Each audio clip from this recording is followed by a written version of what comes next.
শুভ দুপুর বন্ধুরা। আমি গিয়েছিলাম মাধপুর মনসা মন্দিরে।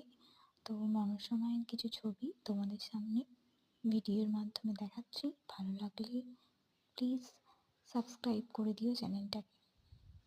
শুভ দুপুর বন্ধুরা। আমি গিয়েছিলাম মাধপুর মনসা মন্দিরে।